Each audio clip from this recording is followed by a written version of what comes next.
In 2016, in South Korea, a woman walks into the police station to report that her ex-boyfriend had taken explicit photos of her without her consent. She wants to file a formal police report. The ex-boyfriend then gets called into the police station, where he says he's more than willing to do anything that he possibly can to show that he is innocent of what he is being accused of. But the problem is, it's broken. The police are like, what do you mean it's broken? His phone was conveniently broken. But the police, they're thinking, we can't just tuck away the case and call it a good day. We're going to have the man send his phone in to a data forensics company, the same one that recovered all the data from this Haewol Ferry victims' phones, and have an IT specialist look at it to see if they can recover any data. So an IT specialist takes it in, and for his privacy, we will refer to him as Park. Park gets assigned this man's phone, and he's trying to work on recovering any and all the data from the device, and he's really good at his job. He recovers almost everything. Over 200,000 text messages, group chats. 200,000 text messages? Yeah, 200,000 individual text messages.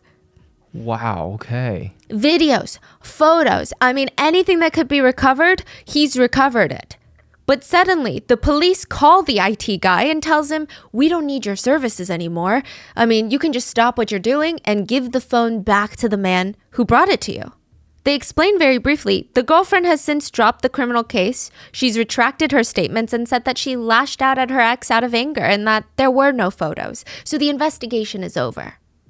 Wait, so did the police look at the text messages? No, they didn't look at anything. They're like, just turn it in. We don't even want to look at it. We don't even want to bother ourselves with this. But for the tech employee, Park, it felt like the investigation was just getting started. While he had been retrieving all the lost data from the man's phone, he couldn't help but peek. Could you really call it peeking? He has to verify that the data is being recovered. And how can you do that without even glancing at said data? And what he saw were images of women unconscious, videos of unconscious women being essayed, women being drugged and abused. In group chats, there were prices under these women, the cost of how much it would be to essay them yourself. Menus, literal catalogs of women for sale, messages that depicted people discussing the, quote, sale of these women. They would read like, number one doesn't talk that much and kind of loves money. She also has aspects where she doesn't have much charisma in drinking scenes, but her visuals are great. Number three, good visuals. She's bright. She's fun while drinking, but the negative aspect is she gets a little messy when she's drunk, but still a lot of charisma. The receiving end texts back, then let's go with number 5 along with number 3. Girls were just being sold to the highest bidder. Messages showed people sharing videos of unconscious women drugged, dragged, and essayed.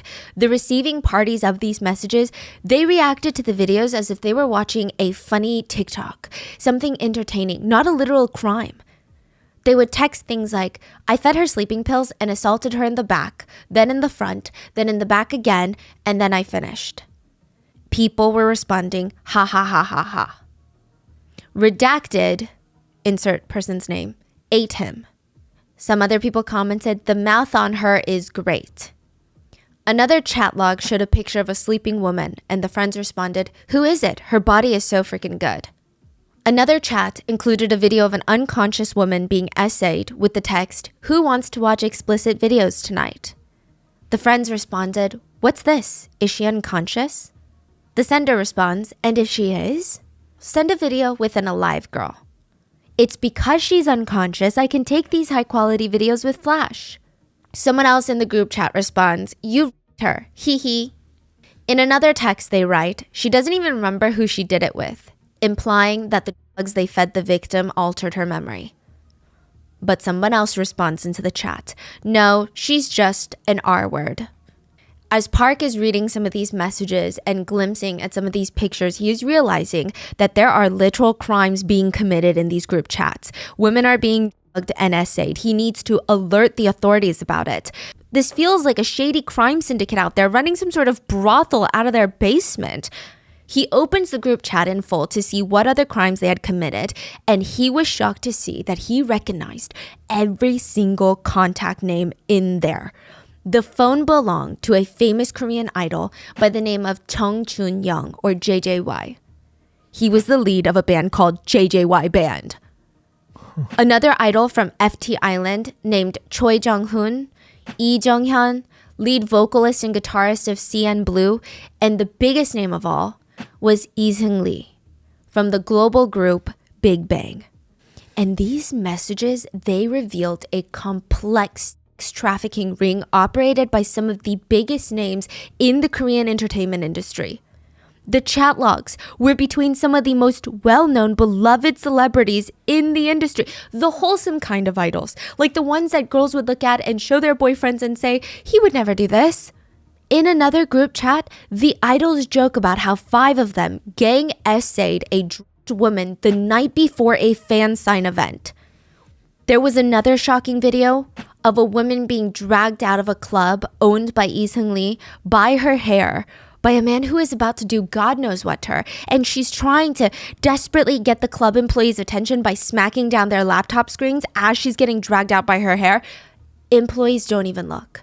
They act like nothing is happening. The video was spread through the group chat. And so was another one. Well, it's a text message. And this is the reason why the employee of the data forensic company could never go to the police with these messages. A text read, I saw the messages between the Hyung and the police chief. They found out who snitched. Even high-up police commissioners were exposed to be VIP clients of this trafficking ring. Park had just uncovered a trafficking ring run by celebrities, police officials, and there was nobody that could help him. There was nobody that could save the victims because everyone at the top was dirty. But Park would secretly make a copy of every single text message. And 3 years later, it would be released onto the internet, exposing one of the most shocking Korean cases to date, the Burning Sun case.